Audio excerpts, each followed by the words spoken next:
news, everyone. Hillary rigged the election. Actually, that's really not surprising. Former interim DNC Chair Donna Brazile dropped the bomb on Thursday when she published part of her new book in Politico. It was part over-dramatization, part marketing for her book, and part mic drop on Hillary's shenanigans. At least this time around, if she winds up having mysteriously died of natural causes, we won't have to wonder what she knew about Hillary Clinton. Brazile served as interim DNC chair from July 2016 to February 2017 after Debbie Wasserman Schultz resigned because of that whole WikiLeaks thing. In the Politico piece, she paints her involvement in the DNC as being Team Bernie.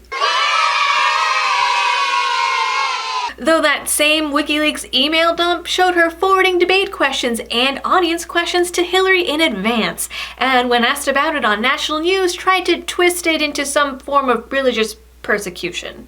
So she's not totally innocent in this, and I'd be willing to bet the motivation for spilling the beans is somewhere between wanting book sales and wanting to save her reputation. The excerpt she chose to air out in Politico recounts what she says was her discovery, that the Clinton campaign was controlling the DNC before even winning the primary. In this particular scene, she sets the stage by explaining that Obama had basically bankrupted the DNC during his election and just kind of sort of never paid the money back. The Huffington Post threw a grammatically incorrect hissy fit over this, calling it throwing Obama under the bus, even though this part of the story has been well known and established fact since his first election. Once you get through all the frou-frou and the claims that she had personally promised Bernie she'd get to the bottom of his failed primary bid, it's revealed that Hillary Clinton swooped in, somehow resolved all the debt, put the committee on a monthly allowance out of her campaign funds, and then gave the DNC a $2 million loan, all of which she worked out as a deal with Wasserman Schultz in exchange for controlling the committee. And Brazile alleges this was all kept hush-hush until Brazile took over and called the Hillary campaign herself. According to Brazile, Hillary's chief financial officer himself told her that the campaign, along with the Hillary Victory Fund, had dug the committee out of its remaining $10 million in debt and then took over the reins completely.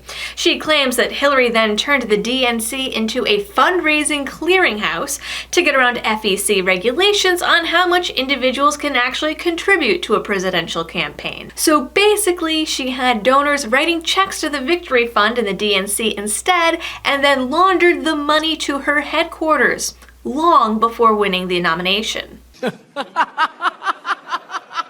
According to the officer, this was part of a $20 million deal campaign manager Robbie Mook struck directly with Wasserman Schultz and the party's CEO. Brazile claims she later saw this agreement written out in a joint fundraising agreement.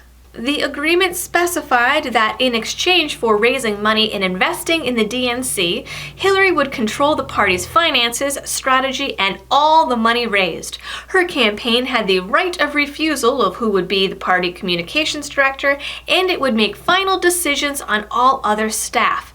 The DNC also was required to consult with the campaign about all other staffing, budgeting, data, analytics, and mailings.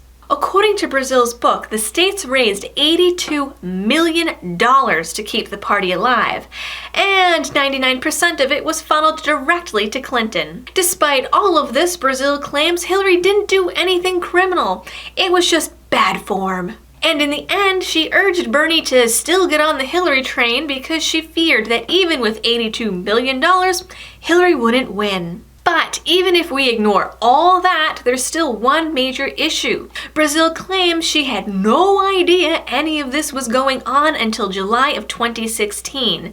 But that May, Politico put out a piece suggesting the Clinton campaign had rigged the party, and before that, in April, the Sanders campaign wrote an open letter to the DNC complaining about the fundraising arrangement and claimed it violated campaign finance laws. And even before that, a federal Elections Commission report showed that Clinton had somehow bypassed donation limits, and even before that, the Washington Post had suggested something similar. So again, this news is not surprising. The only surprising thing is that Donna Brazile somehow thought this was surprising. And in response, Hillary has announced she now chooses to live her life as a gay man to make it all magically go away. That concludes your Liberty-related news for the week. Please don't forget to like, share, and subscribe, and find me over on all my social media. And if you really like my videos and want to help support my channel, you can do so over on Patreon or through a one-time donation through PayPal or Bitcoin. Until next week, thanks for watching and helping me to spread the message of liberty.